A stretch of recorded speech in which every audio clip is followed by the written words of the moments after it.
Ursula Mariani. Yes. Welcome to the Penuel show. Thank you. I'm honored to have you here. Thank you for having me. Shout out to Khwezi Morube and Sizwe Dube. I did pre-warn that during this episode, I'm probably going to be looking like I'm looking everywhere else except at the guest because of how breathtaking you are. You're very beautiful. We're very honored to have you, and I hope that our audience appreciates having you here, not just in terms of content, but kumnandi ukugeza amehlo, man. And we've had some really beautiful women on the platform, and now we add you here. Welcome. Wow, is that the standard to be here? Thank you. Is that the standard when you say you've had some really beautiful women? Have we had ugly women? Oh, we can't say people are ugly. Women, though. I think I've just been lucky in that some of the women we've had here are what's called conventionally pretty. Okay. They bump up the ratings because guys are like, "Yo, Ndwana." It was one of the things I noticed when I first started watching your content. Effortlessly beautiful, very calm, and seemingly very honest. The conversation capital. Yes, that's right. And I can imagine for other people it would be the same. And you did touch on some of your family lineage heritage, which maybe you'll touch on again now. Yeah. But where I want us to start is I always get heckled for not having enough female guests. It annoys me very much. Yes. Because number one, it tells me that the person doesn't watch the work we do. We've had probably about 10 female guests in the last year. We drop 4 episodes a week. Number one, very important. So 10 is very little considering that. 4 episodes a week, that's 52 weeks. You're looking at about 200 and I don't know what. Yeah, 200 something shows. Okay.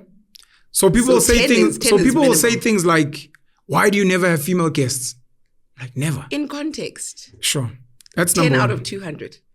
Number I'm getting two. the numbers right here. Number two, I am not a democratically elected representative of the constitution of. I'm not trying to create a platform that is intentionally diverse, representative, goes out of the way to include LGBTQI+ and the female demographic and the oppressed and the previously disadvantaged. I'm not about that. We created this platform because I wanted to have interesting conversations or dope conversations with interesting people. And when I find interesting people and they're willing to sit, I'm happy to sit with them. I don't want you to come here as a tick box female guest. It's demeaning to you. It is not what I'm about. A lot of women are not really into the conversations we have here. And I also don't understand why more of the women are also not creating the type of podcast where they're discussing. I mean, I had a lady recently discussing nuclear energy. She's a nuclear ambassador generally. I've had a lady here who runs a production company. I've had a lady here who's built her own, I think it's a construction brick manufacturing business. Those are conversations. I don't want to bring you here just because you're a woman and discuss what are women's issues. What is Nkosazana Dlamini? It's fake. It's not me. It's demeaning. I didn't know when I was going to meet you. I've been wanting to sit with you. And I struggle when I meet a lot of women because a lot of them are not comfortable to sit because they don't know what they're going to say. Sometimes the conversations they want to have are not necessarily conversations they want to have with a man. They're like, if Ursula invites me, girl, so let's speak about my ex. And they're like, I don't think I can have that type of conversation with Pen. He looks serious. Hey, let's have serious. So I think that's what I generally have to work with. But as one of the female guests, I think you're like working with a lot of stereotypes though, which is fine. But I also, we talked about this the other day. When we were on Daily Teta, and we spoke about how the internet is great because it's opened, the industry up for the Penuel to come and say, I don't want this on my show. This is what I want. And they're viewers for you, but not to take away from anybody else's show, who wants to be inclusive and who wants to bring in LGBTQI+. And they must. Yes, They must. That's the thing. It's the internet. Why must you shove them down Ursula's throat? Everybody. Just because you have a platform. When are we seeing more men? When are you inviting white people? Why do you never invite foreigners? Have you ever considered that you've got these viewers and they're saying, hey, I'd like to hear a little bit more from a woman? What's wrong with that? Why ask me? Why not? Why not ask the woman you'd like to see? They like you. Why not ask the woman you'd like to see? Or be specific with, I'd love to see Ursula Mariani on your show. Not bring just female women. Guests. I hear that. Because then again, it's demeaning. It's like, please do women a favor. Have them on your show. Just so that, finally a female guest. yes, see, but you're going all the way negative with this one. But okay, I hear that. You're saying be more specific with who you'd like to hear from instead of just saying women generally, because what does women generally even mean? You know, what is it that we're going to talk about? You'd like me to have more female guests, personally? Personally, I'm like, do what you need to do on your show, bruh. That's why it's there. That's why the internet's there. Like, each person must do what they need to do. I do hear the one of like people not watching the show and just, you know, from one episode or 2 episodes, and usually from like shorts, people like make a huge summary of who you are and what you're about. It's annoying. But I guess it's, you know, the internet has created, in as much as it's opened the industry, has created like this really short term memory or like, you know, attention span. Sure. So everybody loves the 30-second clips, the 1-minute clips. And it's like, oh, if you really listen to the whole episode, you know, there's some episodes where people prove exactly what we're saying. Yeah. We'll be talking about xenophobia. And then the short clip, I hate Zimbabweans, they must go home. And then it's that just trends. like, you've proved it. It happens very often. Sometimes we discuss, you know, gender issues. And then when you look at the comments, you're like, but you're clearly not listening to the conversation. So, but I don't blame it. There's 2 things that I've learned. I've learned how short people's attention span is. And I don't take away, when I say people, I don't remove myself either. And just the culture of these short reels and clips and what they've done to real conversations that last 3-4 hours. Sometimes 3-4 hours is not enough to unpack certain issues. So that's the first thing that I've learned. And the second thing I've learned is how aesthetically obsessed the world is. What does that mean? So the world is really obsessed with like beauty, the culture of beauty. And, you know, it's shocking to me. People will comment on what me and my guests look like.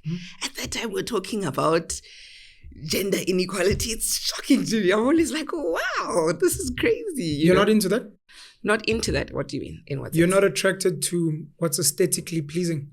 I think everybody's attracted to what's aesthetically pleasing, but I wouldn't go to a physics lecture and expect the physics lecturer to look good. Okay. You get what I'm saying? Like, there's space for it. If I'm at a fashion show, sure. But there are other places where does it mean people are not paying attention to what you guys are saying? And you're like, are we boring? No, I think people are absolutely paying attention, but it just always reminds me how aesthetically obsessed, you know, we've created a culture of like looking at aesthetics so much that even when this is not the time for that, it's beyond that. It always shocks me. Well, I've learned it now, but at first I was like, what? Yeah. You know, what does that have to do with anything? I'm sure people comment on how you look all the time. How do I look? do you no, let's not go there.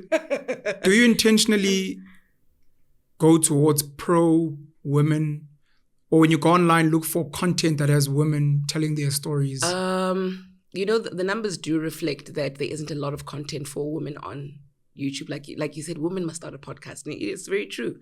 In fact, initially, YouTube was more of a male-dominated space. And now, slowly but surely, you know, women are getting on there and it's beautiful. Yeah. But I definitely, if you watch my episodes, we get back to this, I'm definitely somebody who is looking for like a balanced, you know, view on a lot of things. So I really do try to get both men and women, and not just for the fact that they're men and women, but I'm really trying to bring, I mean, we talk about the like adverse effects of like patriarchy on society all the time, on women and how it's disadvantaged us. But I think it's largely disadvantaged men so much. Men, you know, fail to be emotional beings. Penuel, if you and I walk into a room, right, the one who's deemed a danger between me and you is definitely you. Of course. You know, if we look at jail sentences, yes, you know, the man is always, and there's certain struggles that my channel I just want to highlight that and say, hey guys, look at this. Look at how they're struggling as well. Let's see how we can meet each other and, you know, have a balanced conversation. Let's both chat about our struggles and let's find a meeting ground. What are women struggling with? And I think women, the blessing of being a woman is that you can talk about your struggles the whole time, right? And people are willing to listen. But with men, you need to keep quiet. You need to be silent. You need to take it. You need to be a man. Men don't complain. And so I think my channel really has focused on highlighting those things. And so that balanced approach is really important to not only myself, but the rest of the team. I'd like us to take a semicolon there and do a slight deep dive into patriarchy. I love that you've mentioned it, and it's your fault that we want to discuss it now. But then you also mentioned something that I normally term female privilege. You're saying women have the advantage of talking about, which I'd call female privilege. Yeah. What is patriarchy to you? And can you maybe delve a bit deeper in how you believe patriarchy is bad for men? I already have, though. Okay, but let's just start with patriarchy is just the system where the leadership belongs to men. So men's word is last, right? What's leadership? Politics? I love what you're doing right now because this is important, right? I always feel that in a relationship with two people, some of the rules that we come up with regards to equality and things like that don't necessarily apply. And that's where two people can decide in our family, in our household, in our relationship, what's the direction. Sometimes the wife is an accountant. Of course, she's going to take over the finances and the financial planning and this and that. But that's two people, right? Yeah. But me at work, right? Let's just say I'm a junior associate, whatever. And so is my counterpart who's main. There shouldn't be a reason that he automatically is deemed the one that can take over the project or should be leading. That's the part where now the discussions of equality come into play, right? And I think because it's important, because people always want it to be like a blanket term, you know, as if all these things must apply everywhere. In people's households and homes and relationships, you can't have a blanket rule on whether we should. So I feel like there's a duality to, like there's a duality to life. Every topic we could talk about, Penuel, there's black and there's white. Yeah. And then there's that middle ground, the gray, you know. And I always try to say, let's try to figure out where we are in the gray. And I definitely think it's about separating the conversation. I'm not going to bring a patriarchy argument to my personal life if it doesn't work like that. If my partner is an accountant, then he should lead the finances, you know. But what if I am a psychologist and emotionally, you know, I'm more equipped to handle more emotional issues? You know, is that gender roles or is that just a function of the reality of who's stronger at what? You believe in meritocracy in relationships? I believe in? Meritocracy. Sorry, merit. The person who is more qualified to do something. Okay. Oh, I've never heard that word, but okay. Meritocracy. It's a lovely word I heard.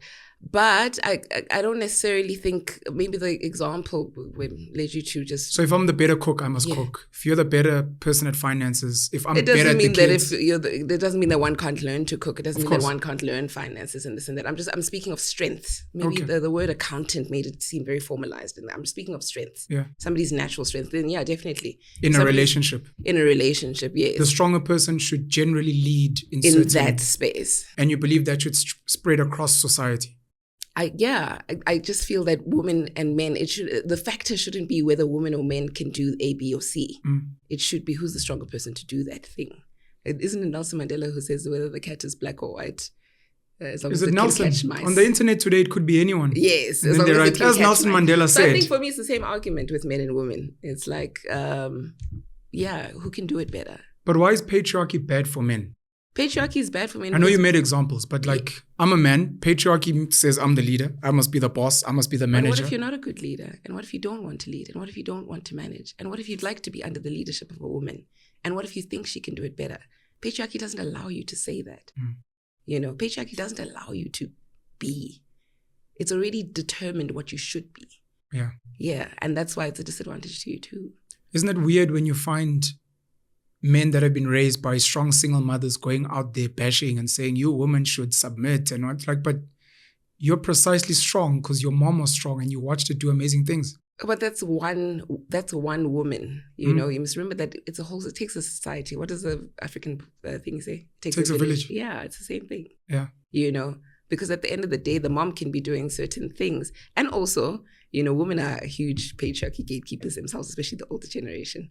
You know, they like keeping the fort down. A man is supposed to do this. And you almost sound like a patriarchy princess and a pick-me yourself. Like, why are you protecting men and saying consider them? Just fight for women's rights.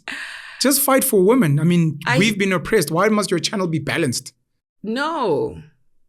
I disagree completely with what you're saying. And even if I sound like a patriarchal princess, I don't think that's true. Like I said, I believe that there are disadvantages to both men and women. And I'm here to highlight that, you know, and we're here to like start the conversation at the very least. Like what we're doing right now is perfect. You know, let's talk about it. Let's talk about how there are angles that I haven't seen of yours. I talk about it on my channel where I was like, I watched the documentary called The Red Pill. And that was the first time I felt really challenged. Yeah. You know, and I was like, oh, damn.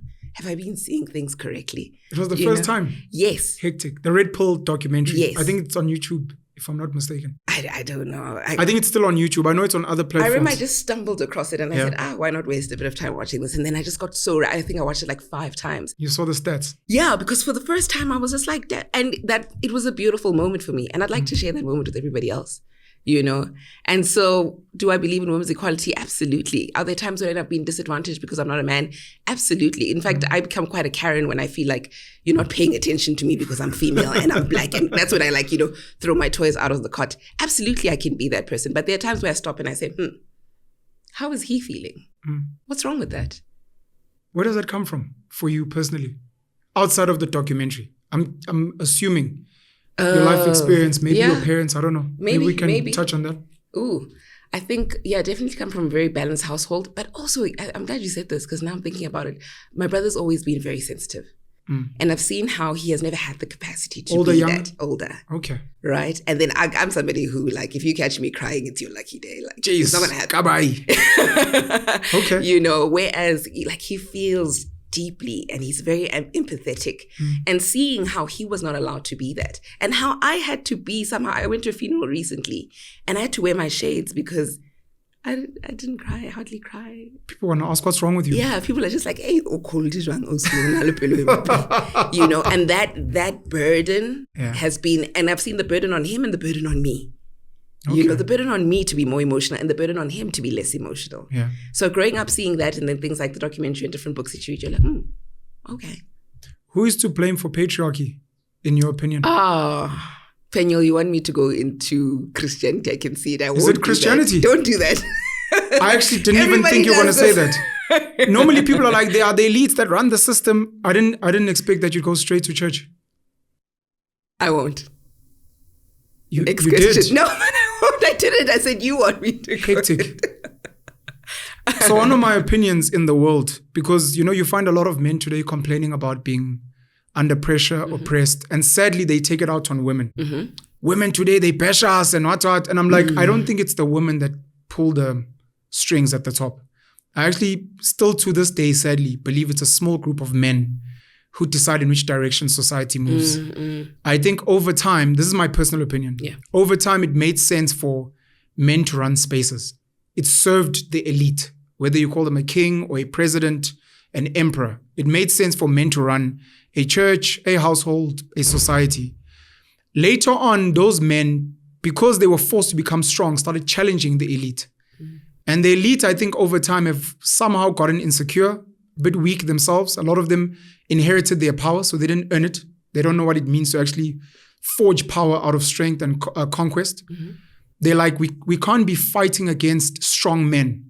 I'm the king of the Zulus, but I'm maybe like your brother. Not to disrespect your brother, but I'm not really big on, I don't want to lead. I'm not strong, and when I get up, I'm siyakolisi and siyapambili. I'm actually like, guys, can we just get things right and what? But now I have to lead men who run taxis, men who are killing other men over tenders, men who are, it's like, this is not working for me. I need to find a way to neutralize them. And one of the agendas is to potentially feminize them through things like women empowerment, certain drugs, getting men to embrace crying, getting in touch with their emotions, and that's a real. So this is a theory, right? Yeah. And then over time, we allow more women leaders. And Jordan Peterson on many platforms has said, women have been conditioned to be more agreeable. That's why men prefer working with women, because a man in a church congregation of women say amen. They all say amen. In a group where you're telling men say amen, I mean, like, hey, for what? Hi, Baba. Is the assumption from history. Yeah. I mean, we've got videos of like pastors whipping boys' butts in church. I mean, so this is not agreeable men. Of course. Yeah. So the idea is, if we can get men to behave more like women, be more sensitive, be more understanding, it's going to be easier to manage society. And that's been one of the fights or one of the arguments by so many of the pro-male red pill guys. I'm one of those people who believes in the gray. And I'm one of those people that believe in merit. And when I meet people who are like that, like you, it fascinates me because we normally get attacked on both sides. Because women will accuse you of, and then men will also accuse you. Somebody on TikTok said she's every feminist's biggest nightmare. I said, what? How? Yeah. How? Just let's have a balanced conversation. That's all I'm advocating for. But I hear you. But I think we need to keep forging. We need to keep having the discussion. Everything you're saying are things that need to be said. At the very least, all I can do, I can't change the world, but I can talk about it.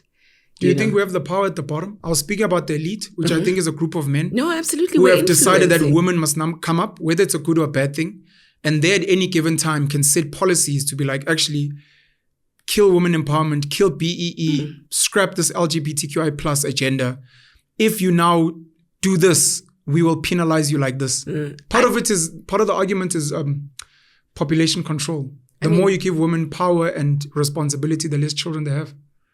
You're talking, firstly, you've asked me several questions. My apologies. On to another one. But you were speaking of the power that we have as podcasters. Yeah. Right at the bottom in inverted commas. Absolutely. Isn't it Animal Farm where there's Squealer? And yes. Squealer represents the media, and Squealer has a huge role to play in how people, there is merit, there is beauty in a voice, just saying something. And I keep saying it. That's what the internet has done for us. So pick up your phone. And, sometimes I see something very problematic online and I'm okay with it. I'm okay with everybody having a voice because at the very least, it allows all of us to deeply engage in thinking.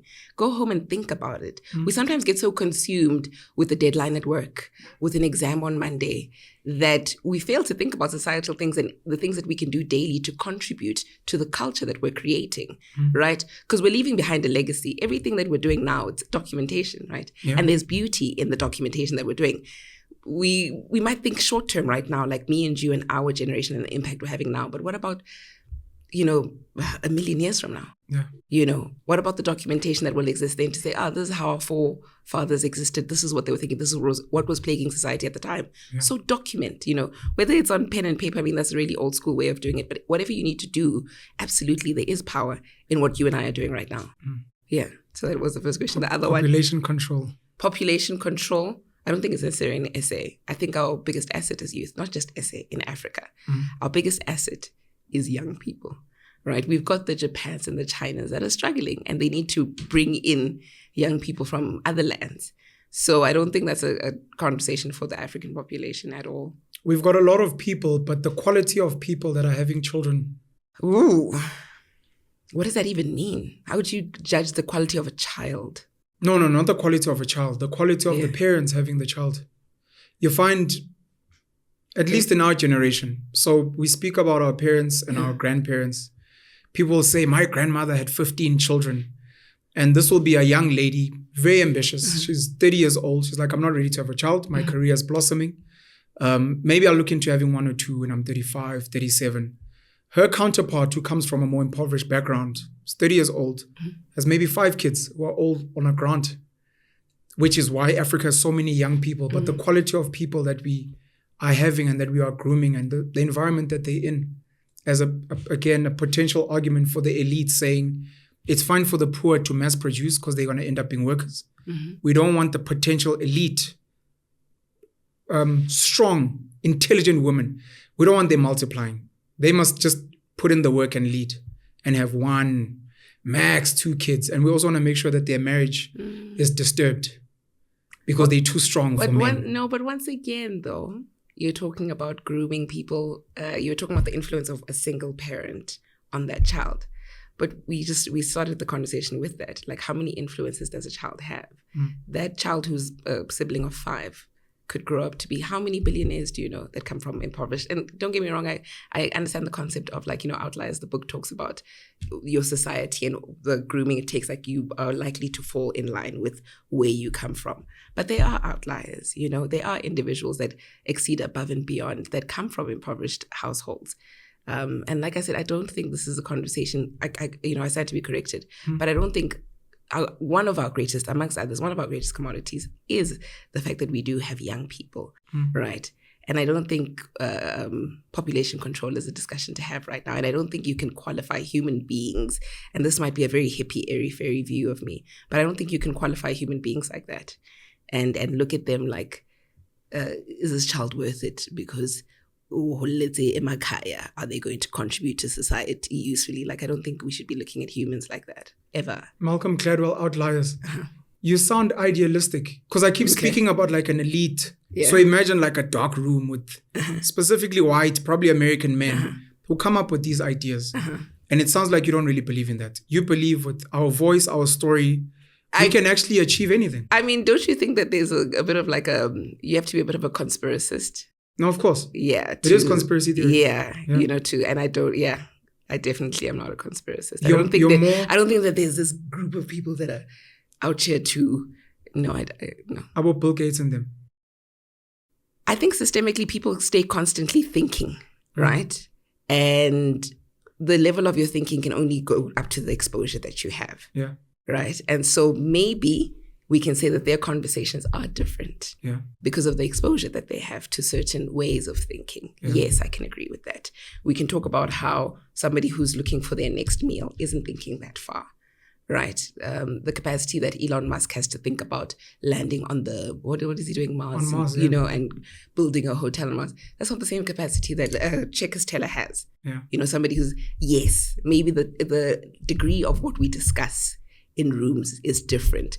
But I don't think that there's necessarily a conspiracy like, we're going to take all of them down. I just don't think like that. And you don't think the elite look at human beings as commodities? Say this one is not worth an investment. I mean, this one we can pump. One of your guests, I was watching one of your episodes, said, what did he say? Everybody else is, he compared it to animals. Like either you're a lion or you're it could have been great, obviously. He was saying that poor people were designed to serve the rich. Yes. And we made the example of lions and I heard that. And did it work out like that? Yes. And maybe during slavery, there was a breeding happening of human beings but I actually don't think right now Bill Gates is sitting discussing how do we get Africans to populate the world more so that we can have more workers. I don't think so. Hectic. That's just me. You're one of the few people I've met who doesn't believe in those kind of conspiracies. Yeah. Okay. Yeah, I just feel like things could work out like that. Yeah. Right, to their benefit. But I definitely don't think that that's because there's also a disadvantage to having masses of people. The overtakes that can happen with that. Mm-hmm. And those are things that they think of as well, don't you think? What happens when they overtake? Don't you think what happens when they overtake isn't the actual physical mass of people? Yeah. Look at the throw-overs that happen, right? A throw-over will happen because physically you can't contain the masses. So what about that element? You think they think about that? Yeah. What about that element? That's when they bring in HIV. I'm just saying, that's when they bring in HIV to kill the populations. Is that the next part of that theory? That's what I'm asking. No, I also don't know. You're bringing it up. No, I just think it's a rabbit hole. So they might think of being overthrown. I think it's a rabbit hole. Okay. I think it's a rabbit hole. And they might introduce diseases. This is how the conspiracies go. And not that you believe in it. No. Absolutely. I just don't think so. I actually don't think so. I think that there's, layers to conversations that can be had. Yeah. Right. And like I said, it's the amount of exposure that brings you to have a certain discussion. Sure. It's a privilege to talk about, I don't know, investments. But like I said, there's somebody else who that's their last thing on their mind, Sure. Sure. And so I have this thing that I think that because somebody thinks about population and it now becomes a thing that, they're trying to get us. The system is out to get us, bro. I don't see it that way. Do you think you understand women? Ooh, I'm a woman. Are you asking me if I understand myself? Nope. What are you asking? I'm asking if you think you understand women generally out there, the average South African woman. Sure. There's a follow-up question, and the follow-up question is, do you think you know what women would like to consume online, specifically on YouTube, more specifically on podcasts, the type of conversations maybe other women are not having in podcasts and maybe some of us men should potentially be looking into because that is what women are interested in? I think I'm always going to circle around. I don't think you can group people like that. I really don't. Okay. Yeah, Penuel, and you're definitely going to be like, this hippie. But nothing wrong with being a hippie. Yeah, I just don't see humans like that. I think women are so diverse and so different that you can't, I've had men enjoy my content that I think is woman specific, and so no, I don't think there's anybody that I can look at and be like, now I'm going to speak to all of them and all of them are going to enjoy it. DJ Sbo and I would track our analytics on the Hustlers Corner last year. I've tracked my analytics on my Facebook, on my YouTube, on my Instagram. Yeah. And I've watched a few American podcasters do the same where overwhelmingly specifically from a podcast perspective, you'll find 70 to 80% male viewership. And you start asking yourself the question, why? Why do so many men watch the content? Is it because men are speaking about it? Is it because it's conspiracy theories? Why are women not watching? Are you saying men are conspiracists? No, I don't know. The most popular conspiracy theorists are men. Okay. But the argument could be there might be a lot of female conspiracy theorists, but are they speaking out there? And the women that end up having big voices, people like Candace Owens, are alpha women. They're strong. I mean, I don't know how gentle she is, but Oprah Winfrey is an alpha. The more gentle women tend to not come and create platforms and be challenged. They're like, yo, I read the comments and I decided to shut it down. It was too much for me.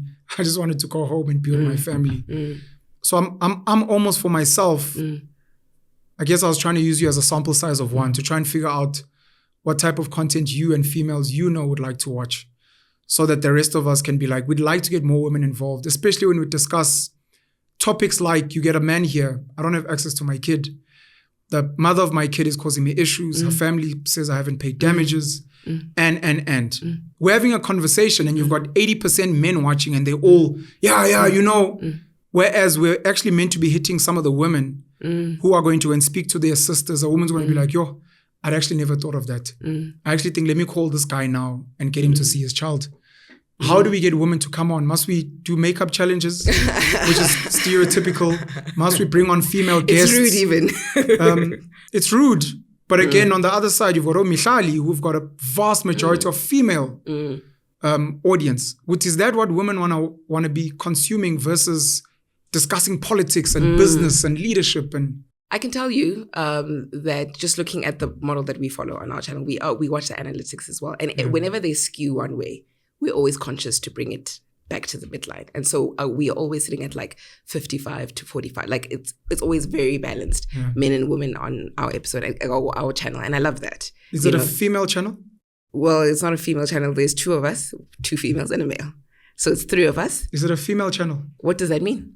Is it a female leaning channel?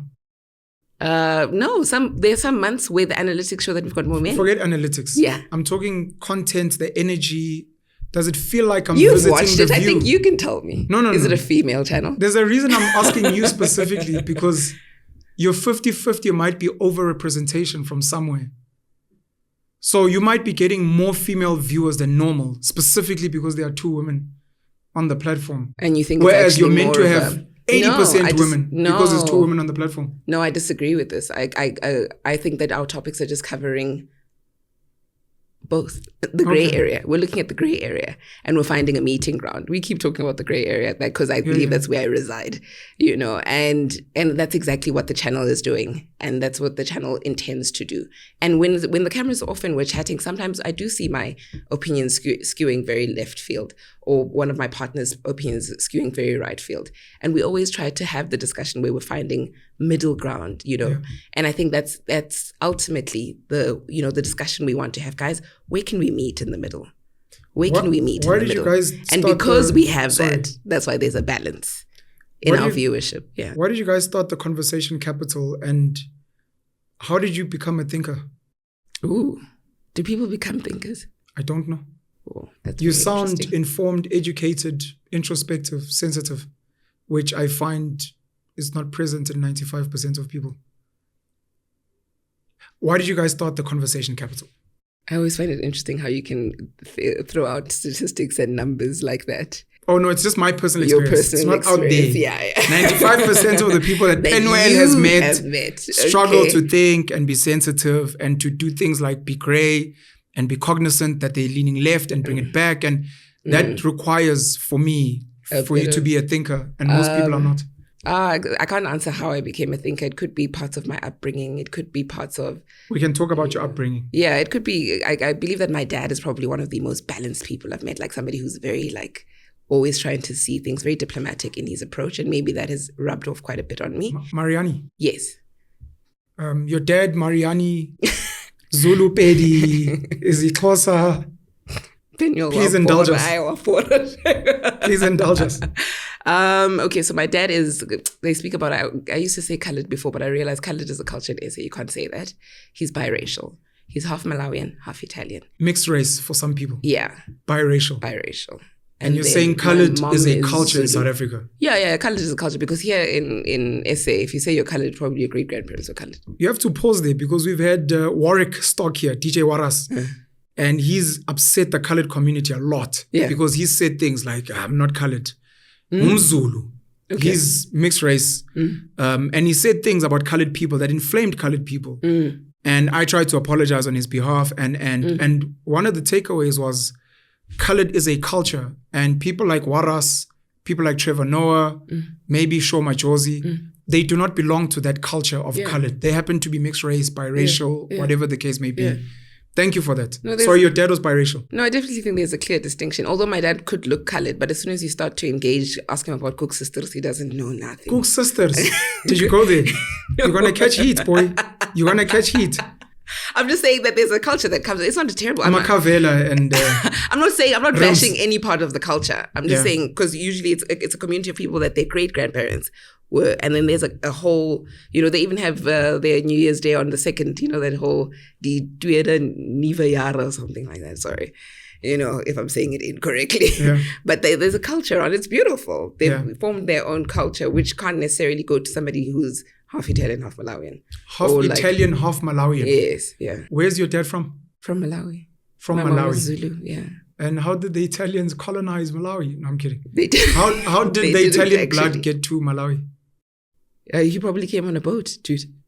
Who came on a boat? My grandfather. To Malawi. Oh, your grandfather. Sorry, we were still speaking about your dad. Your dad is from Malawi. Yes. And his grandfather is from Italy. His father, is from Italy. Yeah. Okay, and he came to Malawi, met your grandmother. How does your family move from Malawi to here? Are you one of the illegal foreigners we need to deport as soon as possible? Problematic. My dad came and met my mom on his 3rd day here. Your mom was also in Malawi? My mom is Zulu. She's a Zulu girl. Okay. Yeah. Dad came from Malawi to come and colonize and expropriate our beautiful Zulu flowers. And he managed. Do you know the history behind your grandfather and maybe your gran as well? Yeah, I know quite a bit. Not that that's anything we should touch on. But yes, what would you like to ask? How they got together?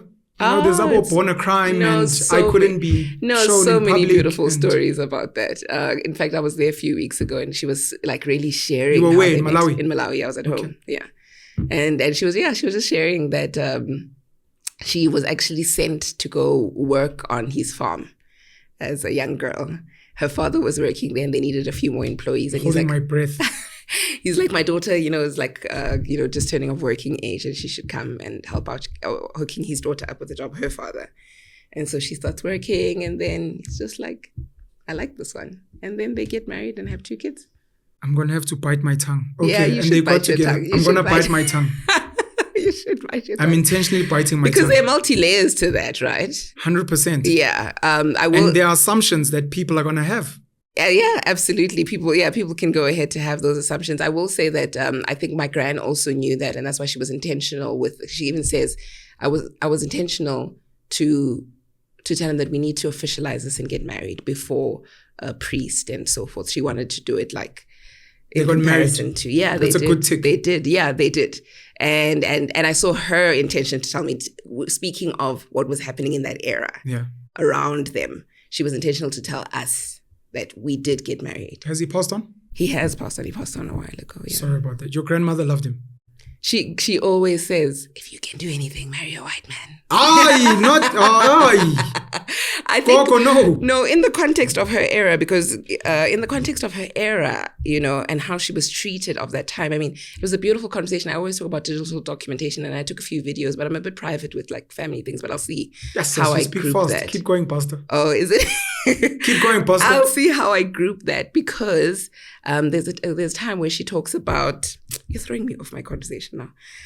We're going to get back to it. Your upbringing, how you become a thinker and how you set up the conversation capital. My grand talks about where, like now I ask about wealth because her husband went on to stop farming and start doing gems and minerals. So start writing for gems and minerals and things like that. Keep biting.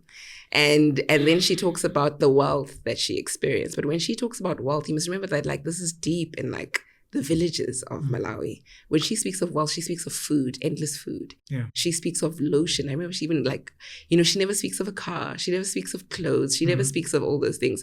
And so looking at that lifestyle that she had at that time, for her, she was living really well. And she comes from an era where the man should take care of his wife. And so for her, in her context, and I just saw that and I said, wow, it was interesting for me to observe and to really indulge that, where for her, this is beauty. This is being loved, categorize, because I wouldn't necessarily categorize having lotion and food on the table as love. Yeah, you guys are spoiled in but this we generation. come from a different era. So it was beautiful for me to, and this is what I'm saying about the conversations we're having. I hope to leave that for my grandchildren. I hope to leave that for not just my grandchildren, but for generations to come, for them to sit and say, oh, that was important at the time. And to look at how it no longer matters, how patriarchy will no longer matter, and how our minds were so consumed. We've had 50% of our conversation has been about it, So that for me is so important. That's why I believe so much in sitting with the older generation and just seeing how far we've come in thinking, how what is important to you is no longer important to me. So that was beautiful and enlightening. We grew up with the joke of one day when I grew up, I want to be a white man. Even today, sometimes you'll call even a black boss in your job umlungu. Yeah. Do you think the lesson from your grandmother was when she said, marry a white man, was marry a man of means, a man that has access to resources? And not necessarily the race or the nationality. After her husband passed away, she went on to marry a Mozambican man. So she was a widowed lady a black Mozambican man. Yes, a black Mozambican man. Who then went on to abuse her violently for many years. Yeah. So I think in that context, that's all she's speaking of. Trauma. She's saying between the two. Yeah. And so for her, maybe the immediate answer is to say black and white. But I think it points more towards the human that she was married to once, and then another human that she was married to again. I don't think it necessarily speaks to whether black or white. I think I heard her heart, pick wisely. I think that's more what she was saying. I hear you. Yeah. Your father, the reason he came from Malawi to come and colonize one of our Zulu maidens. Don't be so bitter. Let's go back to Malawi. No, I'm kidding. Global citizen. Mariani. Yes. Came here and he realized that South Africa is rich in many commodities. So my dad's an engineer. What type do you know? Mechanical engineer. Dope. Yeah, he's a mechanical engineer. And I think at the time just the opportunity presented itself. The job opportunity came up. But he always says that he never thought he was going to be here for too long. I heard your last guy saying he wanted to make 3,000 and go back. Great Chabesi was here to make 3,000, go back to Malawi and start an internet cafe. I relate because my dad says I came to make 10,000 and go back. So as soon as Great Chabesi said that, I said, Malawians came here with the mission. And then really, I think he just fell in love with my mom. Your Italian grandfather probably also went to Malawi for a small thing. And then, he also came to colonize more commodities. African girls, huh? You guys are a problem. I think colonizers probably stayed for you guys more than the minerals. Oh, my They could have set up their companies in Switzerland and England and just been like, hey, you Ubuntu people, just work and send it here. Then they're like, hey, what's that? No, that's my daughter. No, I think I want to settle here. Gonna build a nice... Please don't be problematic based on my family story, please. Your family story is a story for many people. My mother's mixed race. Her father was an Indian man. Muslim man. They owned businesses, shops. No wonder you look like... What do you think? But you got that, Indian hairy thing going on. Okay. Okay. Yeah, you see, it's not nice when somebody starts with your looks. But anyway, let's keep it moving. I bit my tongue. Mostly. I try. So the story goes that my mother's mother went to go and work at the shops. And then boom. You're like, how? Really? Really? So your story is... It's unique, but with Trevor Noah and Born a Crime, I think there's almost a responsibility for us to tell more of these stories, particularly because they are so multi-layered. Number one, there's race. Let's look at, just as an example, your grandmother. Marry a white man. And what you take from that story is maybe marry a man of means versus a poor man, let's say in the South African context. Could be marry a man who has access to land versus a man who doesn't. Could be marry, to what you're saying, a man of integrity, a gentleman versus an aggressive man. Because maybe a black man is traumatized from history, whatever. It could be a nationality thing. Marry an Italian over Mozambican. Oh, I hate Mozambicans. So there are so many layers where you now unpack. Because when you tell the story, you'll tell the story, people will blast it out there, and then everyone gets an opportunity to take from the story what matters to them. Oh, absolutely. I love Italian men. Yeah. Oh, I hate Mozambican men. Oh, no, I love Mozambican men. Oh, Mozambique actually has white men and mixed race people as well, and kind of situation. So your father gets here. Maybe we can do like a quick how you met your mom and how you came about. I see. No, very quick. You could be like, look, he was a mechanical engineer. He started a business. They needed. My mom was a nurse. They needed someone to help him. He got an assistant. His colleague was dating a nurse. So his colleague was dating a nurse. Yeah. So he says, "Hey, lunch break. Let's go see my girlfriend." They go with the skaftin food, and then voila, there's my mom, the friend who's accompanying. Say, "Oh, my boyfriend's outside with his friend. Come, let's go." No. You need to slow that story down. I didn't hear you. I thought there was a bit of a scandal. Not my story. No, it sounded like a bit of a scandal. There was no scandal. No scandal. Friend takes dad to go meet girlfriend at work. Your time as a mechanical engineer. He's here. Him and his mate.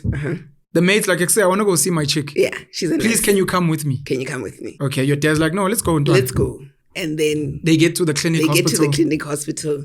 She says, hey, my boyfriend came with a friend. Come, let's go. Okay. So that, he's not Haswarakeres. That is beautiful. My mom's like, I want some sunlight indeed. Some sunlight? Real sunlight. Oh, yeah. Not lighter skin baby. Okay. No. Okay. And then, that's how they meet. No, that's dope. I thought what you said, that's why you needed to slow it down. No, like, no, absolutely not. My dad went with his friend and then they realized, hey, I think I'm with the wrong man. Let me actually... Okay, so your dad's friend's girlfriend brought her friend, her colleague. Yeah. Obviously, third day in the country is dragging him around to everything. Your mom was also a nurse? Yeah, my mom is a nurse. Still is a nurse? Yeah. Your parents are both still working? My dad went into business. Okay. Yeah, but still in engineering, so he owns an engineering firm. That's dope. Yeah, low-key retired. Business people never really retire. Your mom's still working? My mom is still working, yeah. No, that's beautiful. How many kids? What do you mean? How many kids did your parents have? Do you have siblings? I have many siblings. We've got a long list of questions to get through, and I feel like you're scratching the surface of what this is one of my tricks. when we have like some topics we're meant to cover, and I want you to come back. I can see that you don't want us to get onto. We talk about purpose. We were like, we're going to talk about purpose. We're going to talk about all these amazing things. I hit meanders, so you can come back. Yeah, you're meandering. Siblings. Yeah. I have many siblings. I have 6 siblings. Well, I'm number 6. Both parents? No. Okay. No. Yeah. Full stop. Oh, do you want to? My dad had. However, my mom. I don't know. My mom has me and my brother with my dad. Okay, with your dad. Yeah. Okay. Yeah. And then both of them have kids elsewhere. What do you mean both of them have kids elsewhere? I'm trying to figure out the family dynamics. Okay, so there's 6 of us. From both parents, from your mom? From my dad. Okay. Your dad had children somewhere else? Before my mom, yeah. Before your mom? Yeah. Okay. Before my mom. Your mom's only got you guys? Yes. The 2 of you? Yeah. Okay. This is now other people's personal story. My dad came like a divorcee. Sure. And then, yeah. Okay. So he had kids from his previous marriage, yeah. Okay. And then, upbringing for you again in a nutshell. Maybe where you went to school, if you liked reading. Mm-hmm. Oh, I always wanted to be Oprah. That's why I started the conversation capital, kind of situation. Absolutely not. I think when I started the conversation capital, I think it still even surprises the people around me now. I think all the way until I started conversation capital, I led pretty much more of a private life. I'm actually a lecturer and a voiceover artist. That's dope. What do you lecture and where? Oh, now is this private? But you can actually Google this. You're actually quite cagey about certain things. It's quite interesting. It's actually very Googleable. I want to ask a question. Yeah. So you spoke about documenting for your grandkids, great-grandkids, etc. Yeah. You want to be documenting personal stories? Yes, and absolutely. It's going to be for private consumption? Not necessarily, but I do believe in the Pop Here Act. I'm very intentional about other people. Yeah, my family didn't opt to have their story necessarily told. Yeah. So I am intentional about that, So they are certain things, even just a WhatsApp story. I'm intentional. What if you post? Yeah. And how? Yeah. So again, I ask, you're planning to document your life and your family. Yeah. Is it going to be for public consumption? I think by the time I die, I won't even have control over that. Or you're planning to create it in private, and then press like just before you die, like release, boom. Like I'm not involved. But yes, the idea is to have as much. And then there are certain times where I say, "Oh, this was a cool story. Can I share it?" Yeah. And then that's for the moment. I know that I wanted to share the one with my gran until recently. My dad says, that Ursula was recording you the whole time you were talking, and she was so offended. Like not offended, but like she was like, "What?" That's when I felt, I can't share it. So I'd have to go back and say, "Hey, these are the stories that I took. Can I share it?" Where do we draw the line? I've started jumping. I've been rewatching the first season. I think it's the only season of the Bala family. Yeah. Huge family of the Bala family, Zwei and Lois in particular, because I was a choir boy for all my life. And they went to Drakensberg Boys Choir School. I was a huge fan of the guys. So watching their show now and watching their family with their mom and their sister and their wives, part of what comes up to me in my thoughts is they speak about Zwai's ex-wife, Melanie, Melanie's son, Melanie Bala. Upelo, the younger brother, speaks about his not fiance, he's divorced. So his ex-husband, Moshe Ndigi. And I keep asking, did they ask for these people's permission?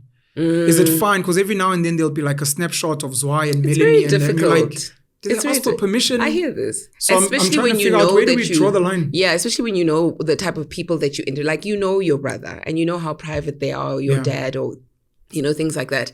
So I think it's okay. Like there's some friends that I'll post because I know they're posters. Yeah. And they're open. They're public. They've posted something like this before. Yeah, so you're fine. So it becomes very difficult when you're dealing with people that don't like that limelight, and you want to be intentional about how much they want of themselves out there. Yeah. So I really can, I empathize with those people because I know the struggle of being like, oh, this is really interesting, but this is not the type of thing that, I hear you. And just, that striking that balance can be difficult. You asked about where I work. I am a lecturer at med school, Wits Med School. I teach physiology. That's dope. I'm an associate lecturer there. Yeah, that's what I do.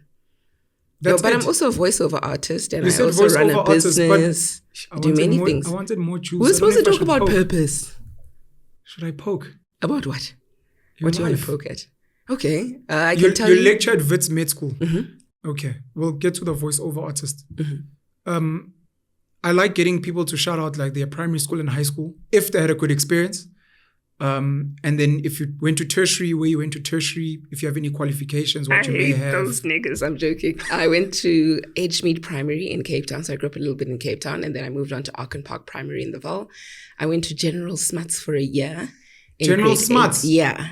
And then I came Shout out to Khomotso Morobe. Oh, is it? Yeah. Probably the worst school in the country. It is the worst school in the country. That's why after a year, my mom said, no ways, I'm taking you out of there. Trust me, we spent time with Khomotso, so we know what you mean. Your mom did well to take you out. You went to Smuts? Oh, you're a Smutsy. Okay. So yeah, I went for a year, and then afterwards I went to a school called, it's a private school in the mountains of Heidelberg called Sedaven High. St. David. Sedaven High. Sedaven. Yeah. So what is it? Sedaven, Sedaven. Sedaven. Yeah. So it's short for Seventh Day Adventist. It's an Adventist school. Okay.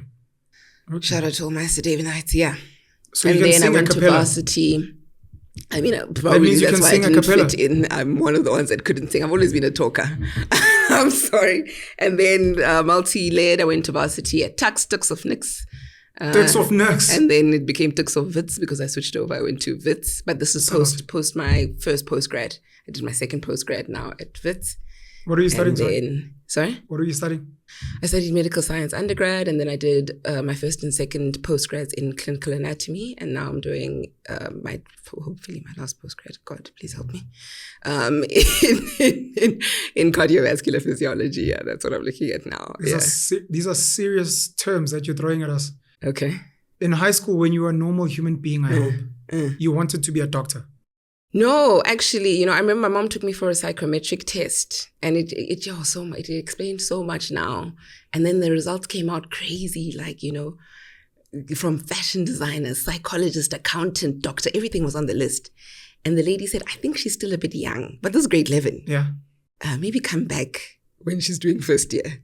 So me and my mom left feeling very disappointed, but it spoke so much truth, actually. Mm-hmm. I'm a fan for those psychometric tests. But then if you had asked me, I would have been like, it's a scam. It's rubbish. But now looking back, it really spoke to a multifaceted nature that I have naturally. Yeah. And this is where that whole Ikigai principle comes in, where they speak of what pays you money, what you're good at, what you love doing and how you contribute to society. Was that your first prepared answer for what is purpose? Are you throwing it in there? I had to throw it in somewhere. So the Japanese have got a principle called ikigai, which is how to find your purpose, and it intersects. It's actually a beautiful book. Points. Yeah, it's actually a beautiful book that everyone should. If you're struggling, to. Which book? It's called Ikigai. Let me see if I can find it. I didn't know there was a book. Yeah. Please continue. Sorry, you speak about psychometric tests, yes. finding your purpose. Yeah. Well, I don't know. I think also the different books. There's also one called The Purpose-Driven Life by Rick Warren. Yes, and I got that as a gift in varsity. Yeah, I think if you're on a journey, it definitely is a journey. Like nobody ever finally knows what it is that they're doing. But I think one of the beauties that I came across was realizing that this book. Yes. Okay, I'll read the author when you're done. Yeah, one of the beautiful intersections was definitely all learning points. I think I've always there's those learning points in life where you're like okay, and I think one of them was always equating like what I'm going to do as a profession versus my purpose. And I think that now I'm so sure they're not the same thing. You can 100% be like executing your purpose in life by not doing what you want to do necessarily. Profession is what pays you money. Yes. Okay. I think that for a long time people, always say your purpose is to be a doctor. Your purpose, like, no, absolutely not. Like, I think there's so much to life than how you make money. Yeah. And so the Purpose-Driven Life definitely brought me to that point, and I'm grateful. It's a Christian book. It is a Christian book. Yeah, it is a Christian book. It was given to me by a white Christian lady, Carrie Lynn Rogerson, trying to save my dark soul. She failed, but shame, she tried. I'm sorry, Carolyn. Shame, she tried. Life is still long, you never know. No, I don't want to be saved. Leave me here in the darkness. I enjoy it. Okay. Like Bane. So yeah, then that was, I definitely think, an epiphany moment where I was just like, oh, okay. And then now when getting to Ikigai, because I was looking at these different things that I do, and I just felt, here's one that I, love doing and I'm contributing to society. It's not necessarily giving me money though. And just seeing how they don't necessarily all have to do one thing. Like, you can be more than one thing, and reaching that point was definitely like, oh, okay. That's why the book liberated me in that sense. Let me get the author while you mention it again. Ikigai, The Japanese Secret for a Long and Happy Life by Hector Garcia and Francesc Miralles. I appreciate what you're doing, because I hate it when people quote the things that we're saying and they don't quote us. But I do it as well. That's when I started forgiving them. But you always manage. I try. Yeah, I've seen you do it. That's that's something I'm going to try to adopt for Thank you so much, Ursula. It means a lot to me. I don't know what happened there with the voice, but okay. You get to matric, you're like, psychometric test bombed, so I'm going to go study fashion and be a doctor and do something. So then, I think at this point you just get into a course, right? Maybe that was my biggest mistake. You just get into a course, you're like, okay. You did well in matric. Yeah, then they're like, you're smart.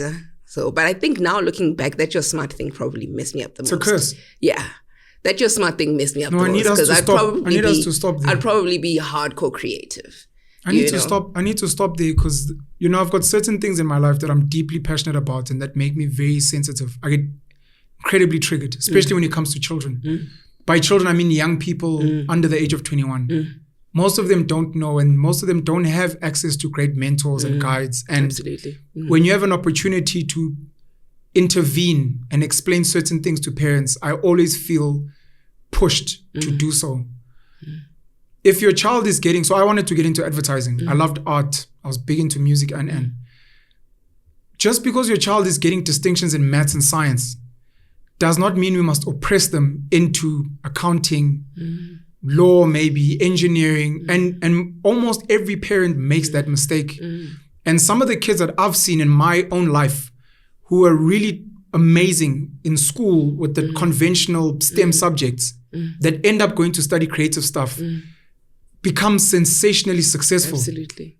I agree with this. Sorry, I just needed to get that off my chest. No, get it off your chest. But in the same breath, I believe in grace, Penuel. You're speaking to a generation where that was their out. Yeah. STEM subjects was their out.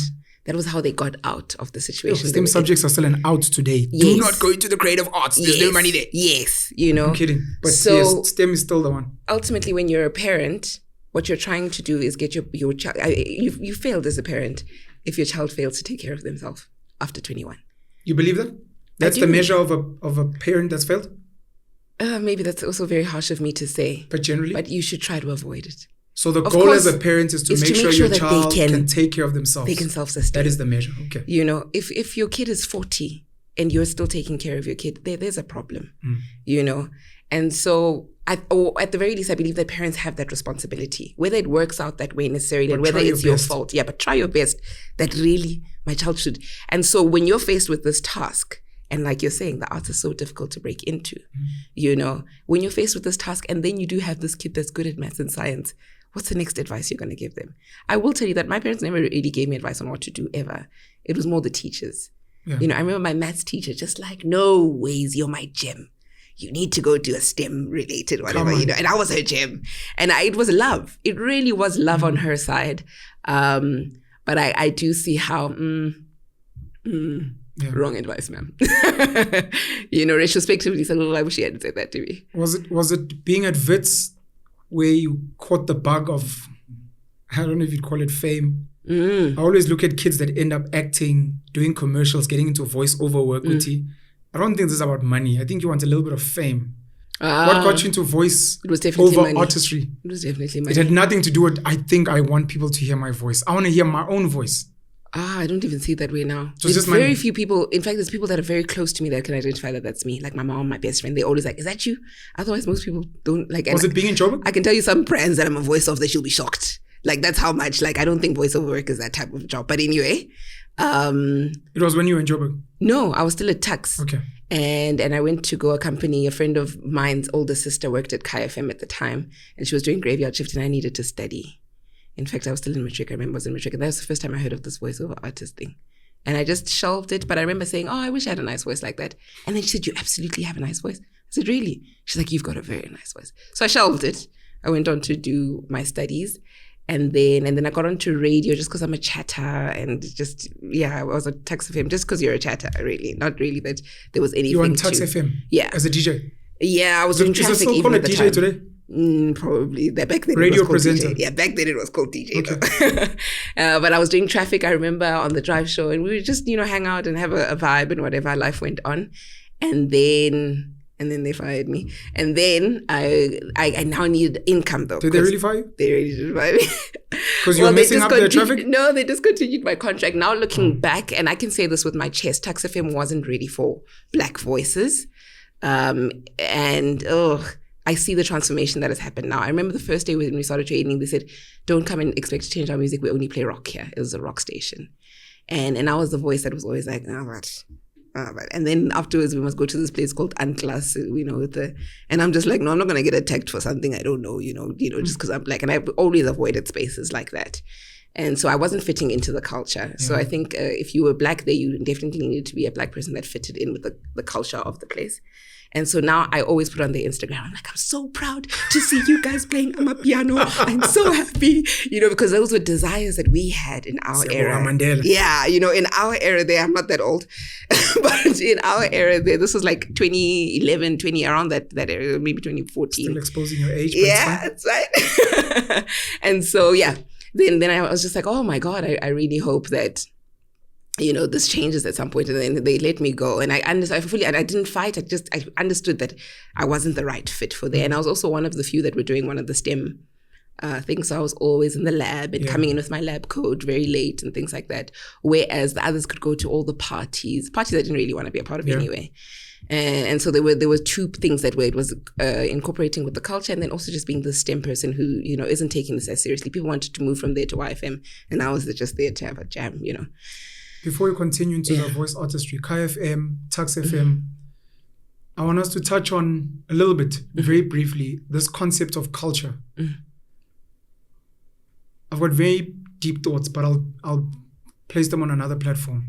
So you speak now about a white Afrikaans culture. Tux, probably at a Khwezi, probably at a Burger, maybe at a Marty's. It's clear. I'm black. I like Kwaito, I like house. These people want to play Kurt Darren, Robbie Vessels. So that's easy to see. And you're like, we need to change this. But the thing about culture and the depth of it is we still have culture today and some of it is somewhat oppressive to some people. So sorry to go to Khwezi again. So Khwezi was into indie films. He's into alternative. So he'll get to a black space that is now transformed. He'll go to Tax FM and he'll be like, guys, I want to play Kurt Darren. They're like, are you mad? Let us dlala amapiano. If it's not a mapiano, it must be popular music. If you're not discussing the biggest movie in Hollywood and you're telling us about some obscure, you're not in the right space and there isn't a cultural fit. Maybe your opinion on, especially as an activist now, saying shout out to you guys, should more radio stations be more open-minded in whatever culture they have built, to be like, look, build a culture, it's fine. Try to not make it oppressive, allow for a bit of experimentation, or be strict in your culture and tell people, this is probably not for you. Rather go somewhere there. That's what Tax FM was trying to do at the time. But I think it was incorrect because that was not the platform for it. That was campus radio. Okay. And it should have been representative of the students that were there. Okay. Right. And they had more than 50% black students at the time. We were now reaching about 60. You know, this was the era where Mandela's work is 10 years in. We're really like coming in, you know, kicking down the doors.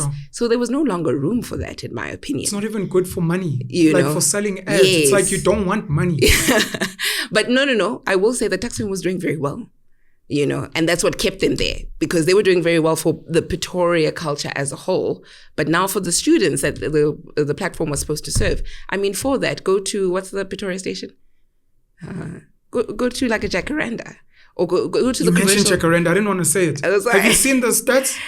I don't know how true they are, but apparently Jacaranda makes more money than Khwezi FM. They're doing very well. They do, but you must that becomes a conversation. Support themselves, eh?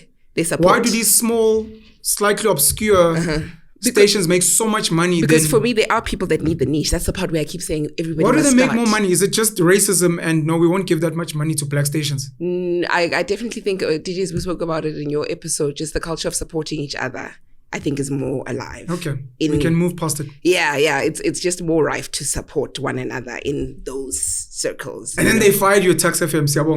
Keep it strong.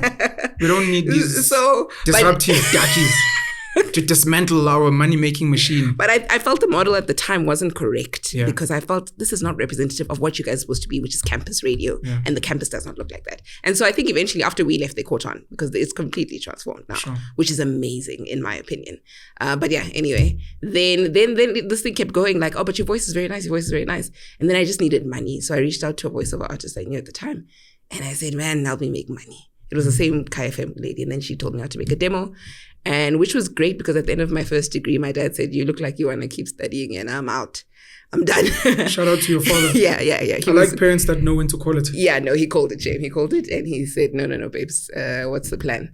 And lucky for me, then I'd gotten a gig at Macro as a store announcer. And, you know, that was giving me real good training with my voice. Yeah. Welcome to the club. Yeah, $5.99. Trust me, I know every spec of every TV, every camera. I'm one of those people. I did that for about 7 years. 7 years? Yeah. 7 years at Macro as a store announcer? Every weekend. It's amazing. Yeah. No, the longevity is amazing. Yeah. You must have enjoyed it. Because I think the money must have been good. It was good enough for you to be a full-time student. Okay. And then only work Friday, Saturday, Sunday. But I was paying for everything, you know. It was good enough for me to just keep studying and studying. My dad called it when he saw that I was a perpetual studier. And he was just like, this one, you do it on your own budget. Which was great. Professor without me. But then that, you know, balance was really good for me because then I was growing one career without intentionally doing it. I was growing 2 careers at one time. Yeah. And I'm still, you know, doing both. You enjoy both? Ikigai. Each one gives me something that the other one doesn't. Absolutely. Does voice over artistry does it pay well? You don't have to give figures. I'm just asking specifically for young people who might be considering. It does. Do you know if Macro still offers? It's still my main source of income. Main source of income? Absolutely. More than lecturing? Well, let's say when we say main, we mean the bigger one. The bigger one, yeah. Yeah, it's definitely voiceovers. Yeah.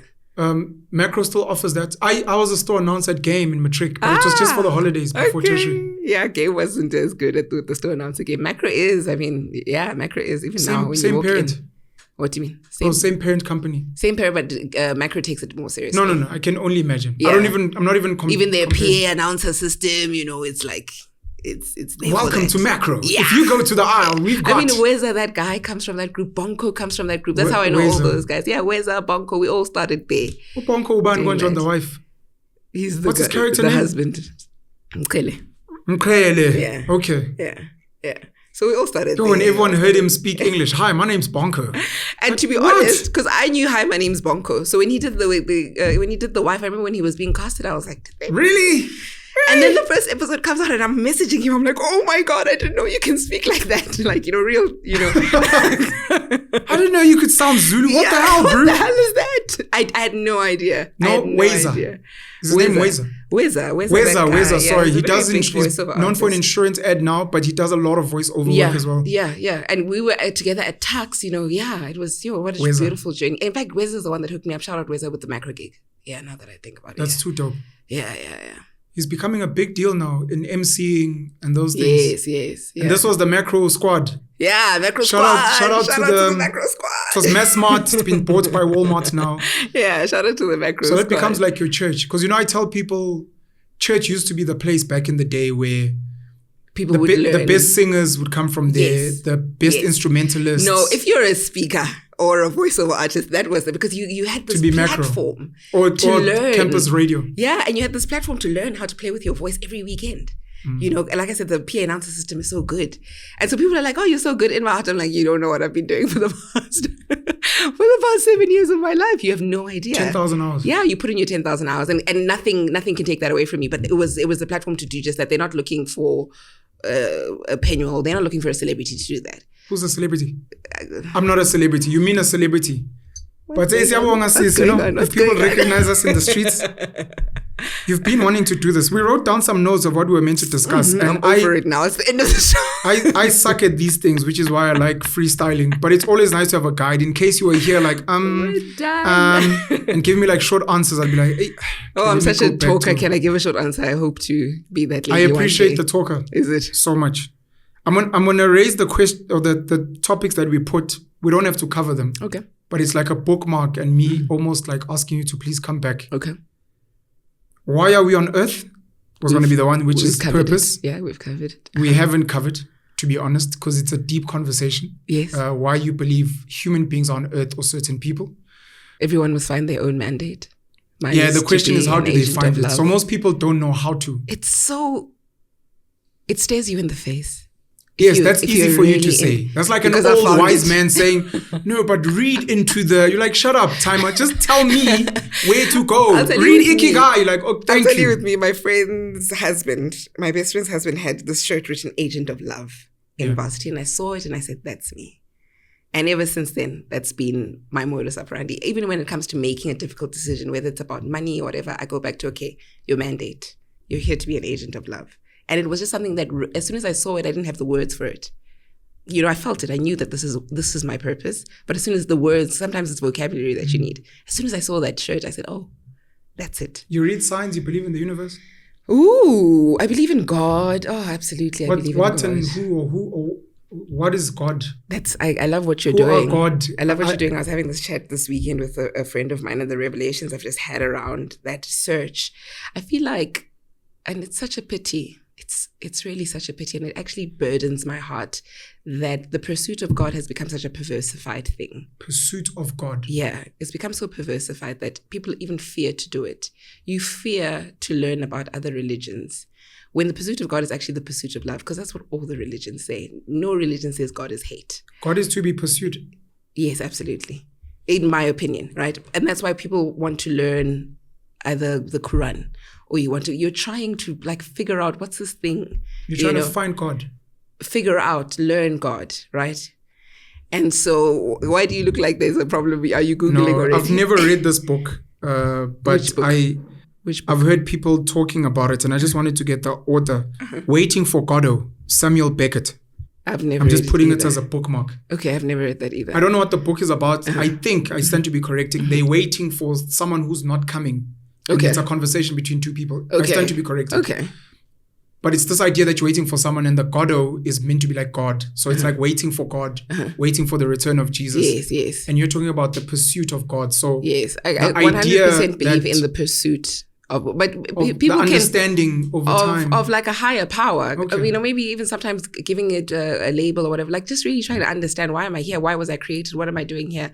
That pursuit in itself, that is it's not something that you can see or touch, has become so perversified in the fact that, or in the sense that somebody came and said, "Oh, I definitely have all the answers, and it's this way or the highway," which has brought so much fear on that journey. Like people are so fearful to engage in hearing, oh, what does this religion say? Oh, what does this religion say? Oh, what is this? And I think it's such a pity, because I believe that the opposite of love is fear. And so once you start instilling fear and people start following a religion based on fear, then are they following God, or they're following the opposite of God? Is fear a synonym for hate?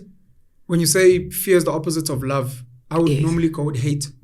No, is fear hate or something else? It's fear. That's why it's homophobic and xenophobic. Isn't that a misnomer? That homophobia and xenophobia? I hate the phobia at the end, because I find it's like an anti. I hate foreigners. I hate gay people. You hate out of fear. Which is what I was asking. Yeah, you hate something out of fear. The fear is almost a synonym of hate. You can only hate what you fear. Yes, I don't even think the word is synonym. It's the root of hate. Of hate. Yeah, you must fear something first to hate it. Okay. I fear snakes. I hate them. There's nothing wrong with snakes. Do you know why you fear snakes? Listen, why is this important? It was just a passerby. I almost made a dirty joke. I can see you're about to go deep into it. No, it was just a passerby. I almost made a dirty joke. I could make many examples. A snake was the first one to come to mind because I know many people relate to that. Do you fear snakes? I might. Is it because of it was just because it's the most common I understand. fear. Yeah. Have you been in contact with snakes? Had bad experiences? I don't fear snakes. Oh, okay. It was just an example. It was an example, okay. Yeah. No problem. So why are we on Earth? Maybe if ever we need to expand more on it, finding your purpose. You've mentioned Ikigai. You speak about the pursuit of God, which I'm guessing for the ordinary person is go and read scriptures. Whatever scriptures are at your disposal, go speak to people who maybe feel they've experienced God or know God, to find out their journey, etc. Yeah, definitely. It's like reading, but it's also about being intuitive. Which is what I was asking about signs in the universe. So if you see a sign flashing, you read it and you process. You're like, is this for me or maybe not? Yes. Agent of love, that is so me. Yeah, absolutely. Yeah, no, I've had many encounters where I felt, oh, that's for me.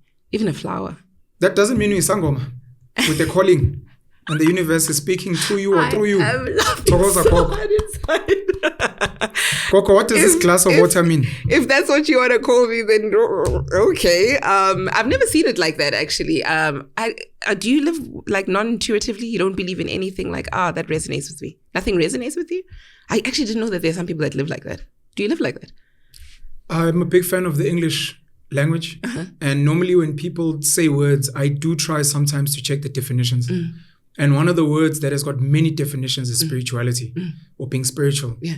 A lot of people use spiritual in the context of I'm not religious, meaning I do not subscribe to a formal structure of, but I'm spiritual in the sense that I believe in a higher power. And I probably am spiritual in the sense that I believe in many parts of the universe. I had Nhlanhla Laxia once, and for him, he said spirituality for him is worshipping nature.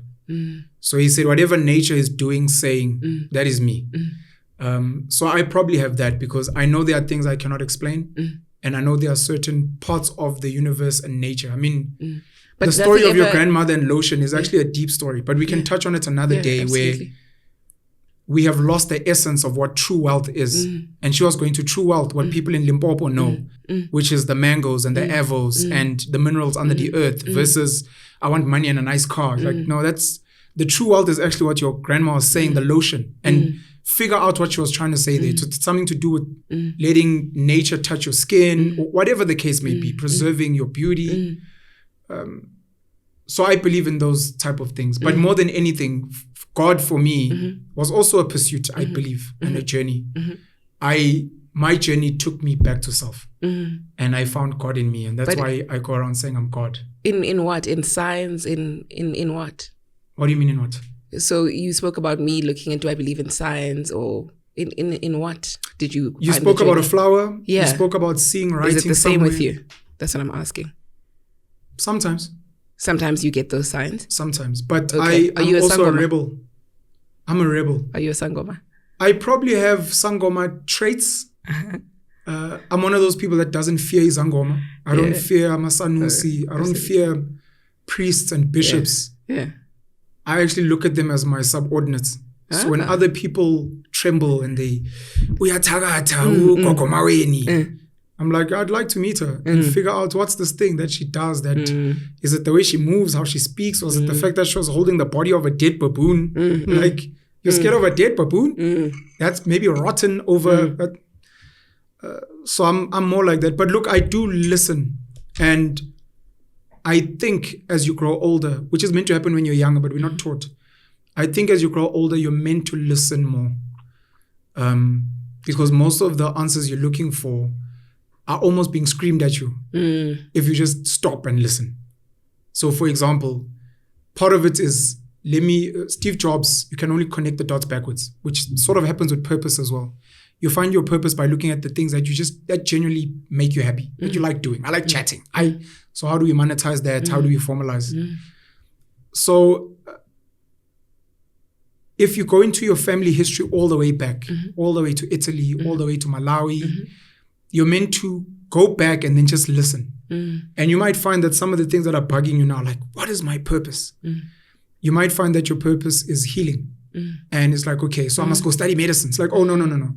The thing that you are good at, that you've been always good at, is conversation, which is healing through sound at certain frequencies and vibrations. How do you use your voice? Play with a few words. And when you say it, someone starts crying. Ursula, oh my gosh, I was watching this episode. It just clicked. After studying your medical science and your whatever you're studying now, you're like, shit, I found it. I was meant to be a healer.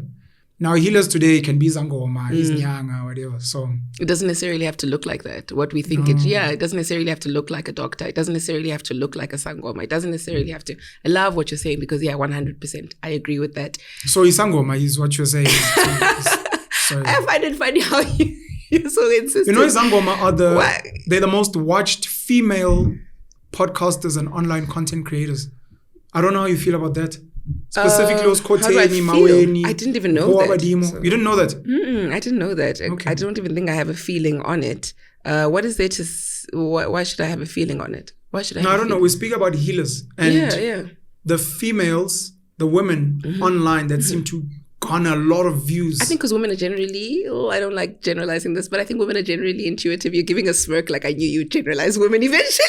But I think women generally are intuitive beings. So when somebody speaks to an intuitive element to humans, I think women get like, there it is. Yeah. Okay. Yeah. I won't go on with this Sangoma because I know there was something you wanted to touch on about not consuming... Something about not consuming everything on podcasts or not wanting to delve too deeply on... Something you said before we got on set. Oh. Doesn't matter. I'm going through the list. Education versus schooling is another bookmark. You wanted to talk about that, yeah. What about it? Tell me.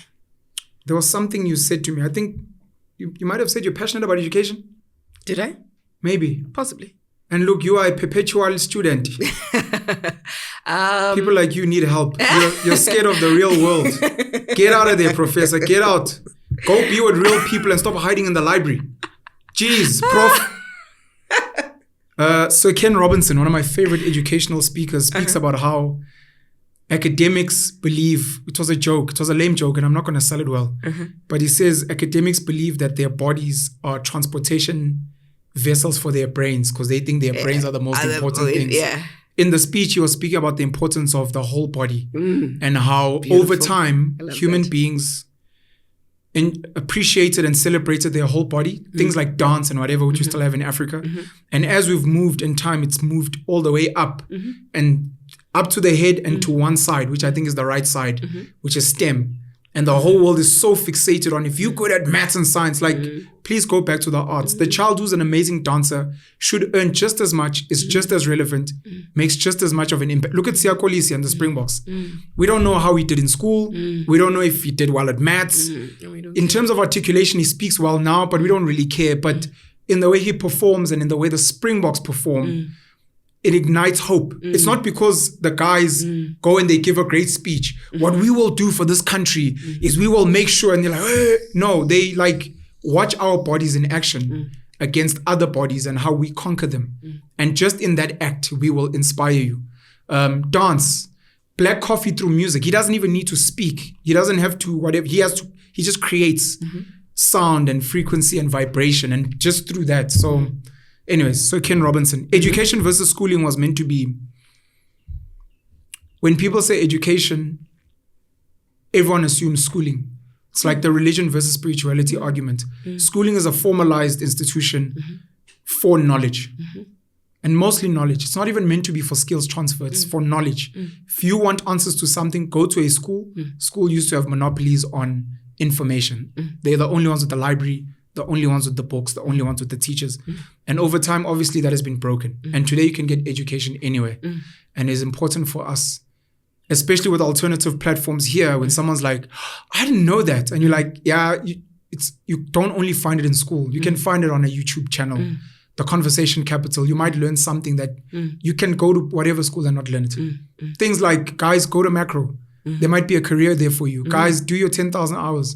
Guys, taxes transform. So shout out to whoever pushed that. And. So it was meant to be just your views. Like, we're not meant to be covering it now, but I see you want to chat.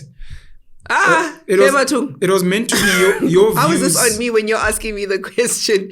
But I was meant to go through the list, but you keep jumping, and it's fine. There's 2 more points, but maybe you can indulge. Schooling versus education. I think being on the other side now as a lecturer was good for me, in the sense that somehow there's this warped idea that it's us versus the school or versus the system. And now that I'm on the lecturing side, I can see how we're constantly also trying to develop a curriculum that is relevant. And beyond being relevant, something that applies to today. And that's what schooling is. So I don't think... Is meant to be. Is. What is it? It's a space where... Yeah, it's constantly morphing. How do we teach? That's what it is. Yeah. School is constantly morphing. Yes, it's constantly morphing. Maybe not at the rate that people wanted to, or the expectations that people have. But I've just learned so much how formalized education it's demonized almost in this era that we live in. But the people that create the curriculums are with you. Do you understand why it's demonized? They want to relay information. I mean, there's beautiful studies, right, that say things like formalized education decreases your ability to think creatively, right? But when studies like that come out, first of all, it's the professors that do those studies. Correct. And then it's the same people that say, oh, we've landed with this information. How do we now work to, but then people take it here. Creativity decreases my creativity. What does that mean? I'm taking my kids out of school, Whereas it doesn't necessarily have to be that. Partner with the educators. Partner with the education department. Partner with Tax FM and change the culture of the station? Partner. With Tax FM? Partner with the system. Okay. Right? Because the system is created to do what you want to achieve. You want to achieve educating your child. The system wants that too. Right? And so just being on this side and seeing the meetings that we have, and how we're like, okay, students are using more video learning. How can we incorporate this? Being there and just like, seeing how these people are partnering on the journey to teach in a way that's accessible and that's relevant to this day and age. So I hate the part where it's like, once again, a conspiracy. They're trying to make us lose our creativity. And then the study ends there. The person that created that study, that ran that study, is an educated person. We must decolonize education. And they are the same people. We must decommodify education. And they're the same people that are saying, okay, what do we do now that we've got this information? How do we develop it now? But people want to stop there and be like, yabo, they're trying to get us to decrease our creativity. That's the part where you see the conspiracy thing where I'm like, guys. Can you say the same for your colleagues and other teachers and lecturers? Absolutely. I learned it through them. You believe they are open-minded and they are willing to have podcasts where you lecture? Listen, humans are humans, ne? Yeah. We can't generalize, not everyone. But absolutely, I've seen, there was a lovely lady that I work with who said, I want to be on your podcast. And she's like a professor, she's like an OG, And it was just that for her. She's so passionate about getting certain messages across. Yeah.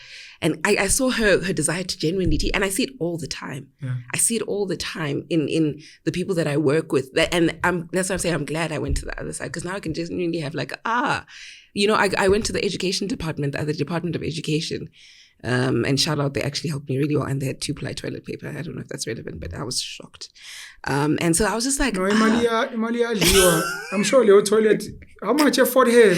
It was 2,000 rand for a roll of toilet paper. It was really nice to see a government, department with twin ply. Yeah, twin ply. I was like, oh, this is really nice. And so, but just being on the other side now has taught me how, and because I was looking for a school for somebody that I was helping, and just seeing them partner with me, as this guardian, to be like, okay, how can we do this? How can we move? And it just reminded me how we're on the same side. We're all trying to push the same agenda. How do we improve the next generation? So once it becomes a he said versus there, and then the education department is doing this, how? People need to engage the spaces that they feel are exclusive. Yes. It just goes back to that keyboard warrior thing. What's the use of just standing here and be like, oh, they are doing this wrong. Oh, they should do it. Partner. Okay, how do you guys do it? Have you guys thought of this? What are you guys doing to change this? How can I help you? How can I impact? Just be part of the solution. And that's helped because you're on the other side. Yes, I'm seeing how we're definitely thinking, We also come across the same studies and facts. In fact, even more. We're exposed to so much more, and we're constantly trying to keep up with that. And so being on that side has been like, I remember I had an examination recently, and because now I'm an associate lecturer, I was like, oh, they're not here to make me fail. And I know that as a fact now, because none of us are there to make any student fail, But there's this, unfortunate me versus them thing when you're still a student. And you don't realize that it's actually partnering. We can debate it. We can. We'll debate it on another day, because you said something now which triggered. I was all with you till the end. Oh, is it? They don't want me to fail. Then I was like, whoop, nope.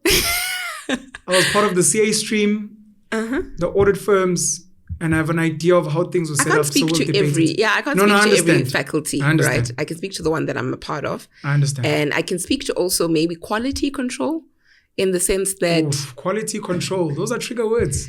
Perhaps, but you must remember, in my field, we're looking at the next doctors. Yeah. And so if there are certain questions that you Dr. can't Matthew, answer... Dr. Dre, Dr. Khumalo. Oh, no, medical doctors. Sorry, I was just making now sure. Now Dr. Matthew must come into the space, And so we want, when somebody says, oh, I've graduated from any institution, I'm not even going to speak specifically to my institution, that we're confident that they can take care of your life, Penuel. You know what I mean? So there is a responsibility that we have as well. I hear you. Yeah, but it's not necessarily that we're like, hey, we hope that half the class fails so that they can see, There's a responsibility that we also have to society. We'll debate it some point. We can. Do you think profs, lecturers have FOMO when they watch us on podcasts chatting and they're like, they don't know what they're talking about. I have the data. I wrote that paper. I wrote that paper. Invite me to come and demystify. I work with a lot of them, and there's a lot of egos, and so managing people in education, and I think I get the ego thing, because you work so hard never to get your line. Come on, boy. Never to get your light. People will quote your paper, but they never quote who's like now I'm telling you about the creativity one. I can't tell you who did it though, who did the study, who ran the study. So I understand that bit of annoyance, that bit of annoyance to be like, these people are discussing my work and I'm not being credited for it. And so if you ever, step into education spaces, even down to a principal, there is an ego that you need to work with. And I get it. We must invite some of them. I've met people from different institutions that watch the work that we do. It's been humbling for me because some of the things that we've raised or that guests have raised, they've agreed with. They're like, yeah, we can't speak about that, but thank you so much for raising it on our behalf, because especially when you're within an institution, it is important to be protected. It's your job, it's your colleagues, it's your... We had Mandi Samashekho here, and she was bashing UNISA. They corrupt and they what. She was threatened by UNISA. You need to apologize. She was like, I will not do that. Fast forward a few months, it comes out. Maladministration, corruption, nepotism. They're currently under administration, UNISA. She's like, I was vindicated and these people were threatening me. Now, it's difficult to expect someone within that space to do that. So you need people from outside. Specifically for any rogue elements, to be like, look, there are people that are aware, watch yourself. And then there have been people who have disagreed. You guys were actually wrong on that point. Actually, what's happening, and I know there was a story that trended. That's incorrect. So if you get a chance, please read this. I sometimes get sent like links. Please read this. Try and correct this, because most of us are normal human beings trying to make it. We work within certain structures. The structures have rules and regulations, normally inherited from past people who had their own agendas. and we're trying to change certain things in a certain way without destroying ourselves. Part of the problem with the schooling institutions is that, and when the Fees Must Fall story came out, it came out that 70%, I think, of the costs of tertiary of our lecturers' fees. So one of the arguments was, well, get rid of the lecturers or go digital, record the lecturer this year, bring in some AI and then fire them, and then the kids will interact with the machine. It gets cheaper. And you're like, but then what must these people eat? Their kids won't be able to go to tertiary. And so it needs to be a conversation, as you're saying. So to your people in the academia, we appreciate you, man, and we'll try and bring you guys closer, further. I got Penuel to give a shout out to people in academia and formalize schooling. That's a win for us. Do you believe in gender equality? We touched on it. Or we touched on the last one. What's your goal with your platform and your voice? We touched on it, but no, you actually didn't give an answer to this. We can go through both of them. I think we're still good on time, I hope. I don't know about your schedules. I'm an extra. I don't know if you can see the time then. Yeah, I can. Okay. I need to get to the office. Yeah. You need to leave. No. Let's keep chatting. Okay. I'm here for you. Yeah, we're here for each other. How much time? 10 minutes? Yeah. 10 minutes. Yeah, let's give it 10 minutes. Yeah. Just to close off, do you believe in gender equality? I know we spoke about it right at the beginning. Yeah, we did. But like a formal answer now. Do you believe in gender equality? And what is your goal with the conversation platform and your voice in particular? You know those beauty pageants where they say world peace. World peace. This is definitely a world peace answer. But I hope in my lifetime, I don't know if I'll ever see it, where, you know, just through the platforms I've created, you're creating, we're creating, that we can have the discussion until it's run down, until it's no longer an issue. Until, like I said, until generations beyond now look at this and they're like, oh, how? That was a real factor. You know, I pray we get there. That would be my ultimate mission with the gender, or my answer to the whole gender equality thing. Let's get to a place where we're running down the conversation so much and people's minds are being transformed to the point where one day it's no longer a discussion, whether you're a guy or a girl, and nobody really cares. Conspiracy theories. You don't believe there are people that want us to not get along as genders? And they sit together on Wednesdays and they discuss it. So if Penuel and Ursula get along, they buy one house. They buy? One house. That's one bond. Yeah. Which means the bank is only going to make so much money. Yeah. If we get them to fight, now they have to co-parent. She's going to go buy her own house, new bond. He's got his own house, new bond. They have to travel up and down with the kids, petrol money. Oh wow, that's you really went there with the conspiracy, and I see how. Oh no, I'm friends with capitalists. They don't play games. I don't think that they're people. You know what? In theory, it could work out like that, right? But I don't think that the gender fights you believe are organic and not. By organic, I mean it's because of patriarchy in the past. It's not because. Absolutely. There are people sitting saying... A board meeting about it. Are you going to let men do this to you? A board meeting. I don't believe that. Okay. You know, I absolutely don't. There could be somebody who's rejoicing, like, it works out for me. Yeah. But I don't think anybody's sitting there saying, guys, let's have a board meeting. How do we get these people to get a divorce or separate and co-parent so that we can... Specifically the divorce lawyers. But that's just me. Somebody else is like, the divorce lawyers make a lot of money. But somebody else could be listening and being like, oh, you're so naive, which is fine. I'll take that. But I just don't... I don't operate like that. I don't think like that at all. I don't think there are systems maybe systems is another term, but there's specific human beings that are like, how do I make individuals' lives miserable enough so that I can make money? I don't think so. Do you think there are boardrooms where people are speaking about how to get the genders to get along? Besides podcasts. I actually don't. That meet on Wednesdays and they're like, guys, we have a problem. That's the opposite, yeah. Let's get together and let's solve things. Once again, except for the podcasters and people that are starting the conversations, no. Should we be doing that? I think in doing what we're doing. Is it enough? We're already part of the solution. Is it enough? I think there can always be more. You've got feminism today, radical feminism versus the red pillars, manosphere. Yeah. Those are like terms now on social media. Yes. And they bash each other and they fight. Yes, absolutely. And it's unfortunate because I believe we all want the same thing, isn't it? I don't know. I do believe that we all want the same thing. What's the same thing? For men to rule the world? No, definitely that's not the same thing. What is the same thing? Is that what you want? No. Is that what you want? I'm just a podcaster. Yeah, I don't think anybody wants that. Everybody wants the whole word, the word equality. Everybody wants to feel seen and heard. People want equality. Yeah, I do believe that. Am I being naive? Am I a world peace kind of girl? Maybe I am. Maybe I am a world peace kind of. But really, I do believe, I don't, this is just me. I don't intentionally think that, or I don't think that people are intentionally out there saying, these women can't rule and screw them and this is how it's supposed to. But, there's a different arguments, or the majority at the very least, actually, maybe rather let me say that. At the very least, the majority is like, how do we find each other? Yeah. We've clearly lost each other somewhere down the line. How do we find each other? And if it's not everyone, it's a huge chunk of us. Why did you set up the Conversation Capital, and what are you hoping to achieve in the long run, the short run, whenever? I've always called myself a conversation curator. Not that I need to be the one to do it in the long run, but I with the Conversation Capital, I hope that the platform stays as a platform that allowed everybody to speak, and for us to find solutions within just conversations, right? Where we're having conversations that influence the way we think, that allow you to be like, I didn't see it that way. And that's why we've also gotten, maybe there's something you can introduce to your show, we've got a question and answer session, right? And so that's where we take the comments and we engage, and there have been many times where somebody's put up a comment and I'm like, I didn't see it that way, and really allowing myself to be vulnerable with my audience, to say I don't know everything.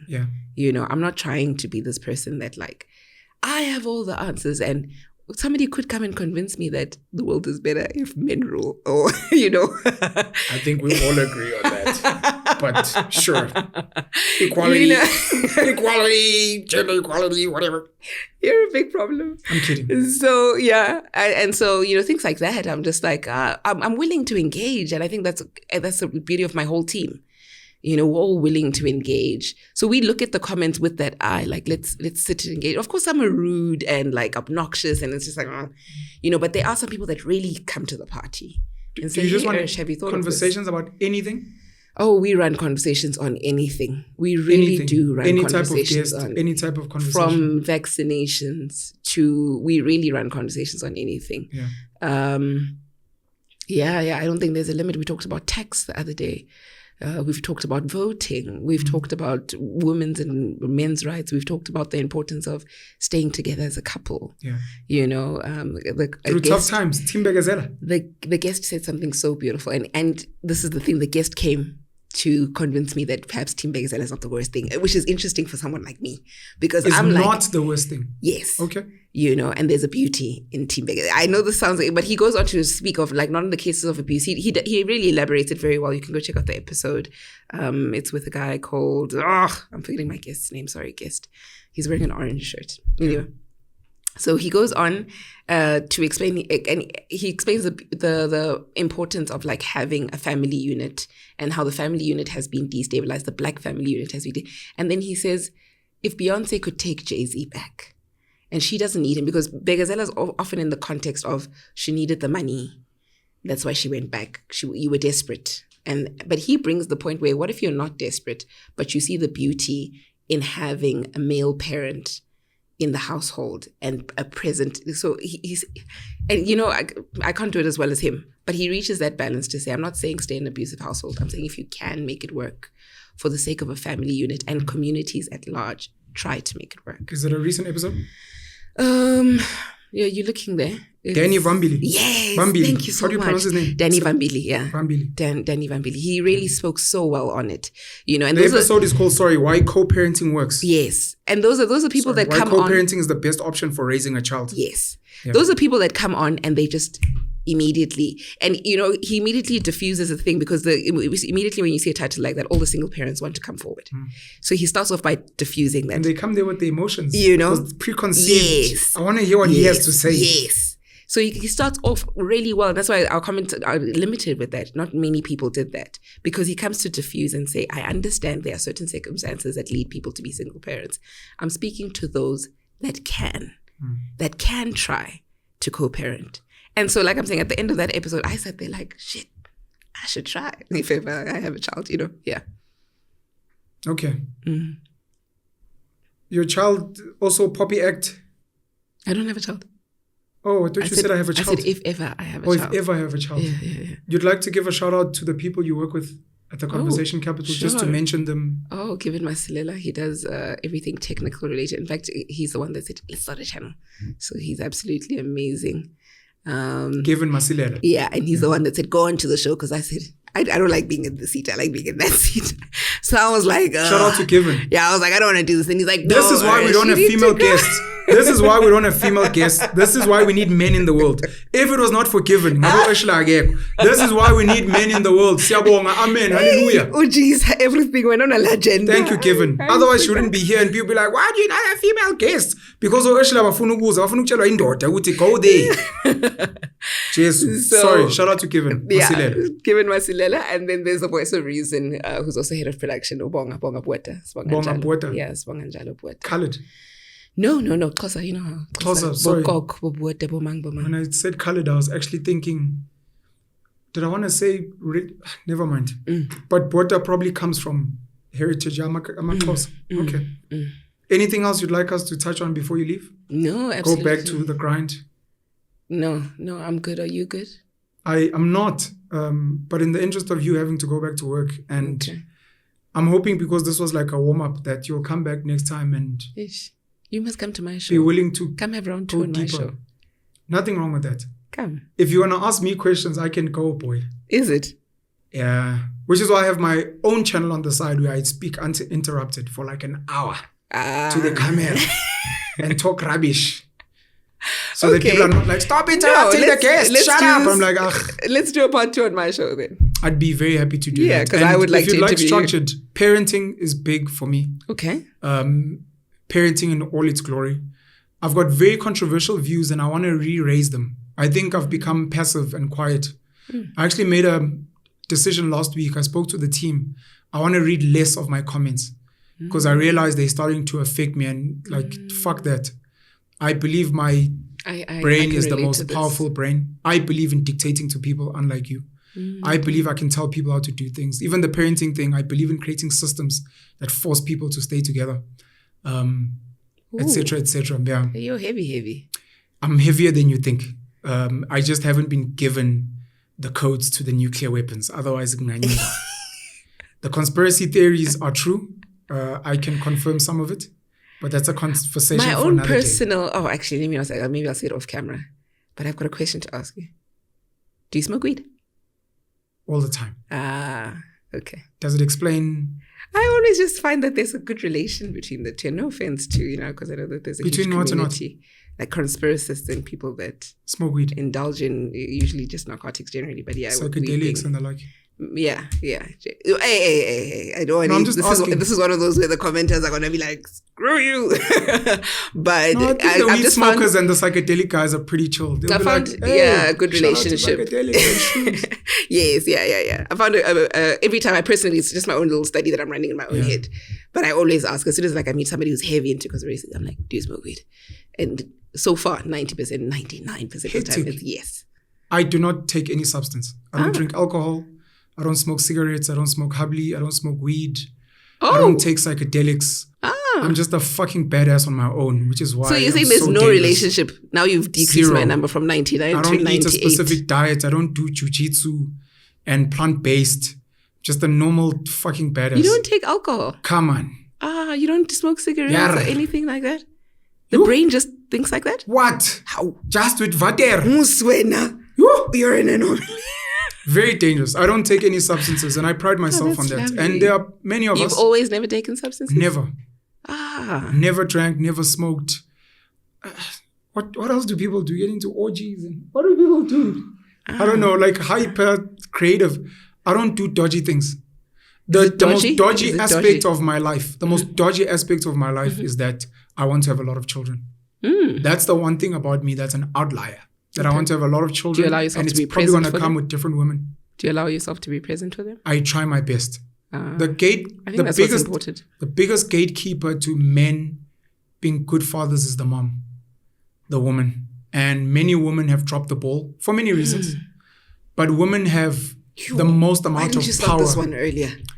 You said part 2. I said parenting is big on me. Women have a huge influence on how present a man can be in a child's life. And at times the woman is like, it's not my job. I'm not a rehab center for your traumas. And it's like, I understand, but what's more important to you? Being like, it's not my responsibility, or having a functional home and a functional child. And it's like, sometimes you have to take the hits. Sometimes men have to take hits in other ways. If she's angry, if she's vulnerable, if she's emotional, take the slap, take the champagne on your face, and it's wrong. When she's calmed down, tell her, don't ever do that again, because you're going to get hurt.